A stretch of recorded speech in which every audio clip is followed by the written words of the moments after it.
કચ્છના શહેનશાહ હાજીપીરના મેળામાં આવતા પદયાત્રીઓને ખાસ વિનંતી।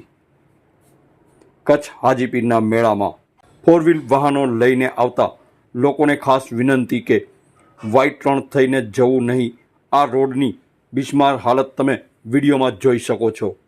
ભારે વાહનો નીકળી નથી શકતા તો તમારી ગાડીઓમાં નુકસાન પણ થશે અને પરિવાર પણ પરેશાન થશે। માટે ધોરડો રોડથી હાજીપીર જવાનું ટાળજો તેવી TNI ન્યૂઝ ચેનલ દ્વારા વિનંતી કરવામાં આવે છે।